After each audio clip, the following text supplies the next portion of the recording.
आज की तारीख में हम ये देख रहे हैं 406, 498 का लॉ है जो बेसिकली स्त्रियों के फायदे के लिए बना था।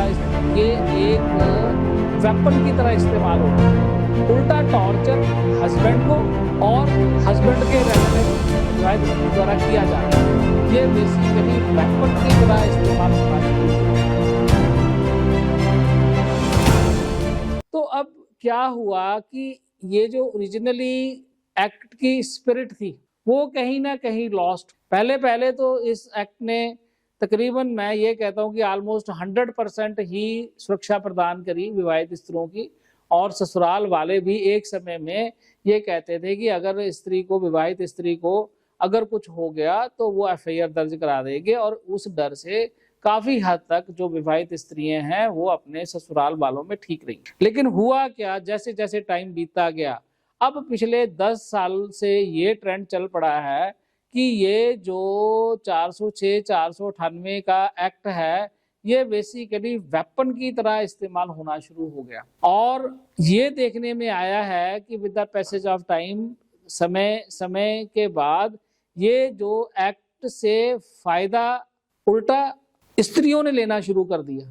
सही सेंस में फायदा लेने के लिए ही तो एक्ट बनाया गया था, लेकिन ये एक्ट को अब एज ए वेपन यूज करना शुरू कर दिया। कोई भी छोटी मोटी बात हो जाए, कुछ भी हो जाए, अब हो क्या रहा है कि जहां स्त्रियां खुद गलत हैं, जहां विवाहित स्त्रियां गलत हैं या उनमें कोई कमी पेशी है, ये उल्टा as a pressure tactics use हो रहा है। और हमारे लॉ ने जब इसका मिसयूज देखा तो समय समय पर इसमें जजमेंट्स भी आने शुरू हुई। और अभी जो लेटेस्ट जजमेंट्स आई हैं और उसमें अरनेश कुमार स्टेट ऑफ बिहार है और स्टेट वर्सेस राजेश है। तो उन केसों में क्या हुआ कि सुप्रीम कोर्ट ने ये ऑब्जर्व करना शुरू किया कि ये कहीं ना कहीं इस एक्ट का मिसयूज हो रहा है। और इसको रोकने के लिए उन्होंने थोड़ी इसमें गाइडलाइंस दे दी ताकि वो गाइडलाइंस को फॉलो करके तो ये देखा जाए कि वास्तव में कौन गलत है। पहले तो हुआ क्या करता था कि एप्लीकेशन आते ही स्ट्रेटवे FIR हो जाती थी।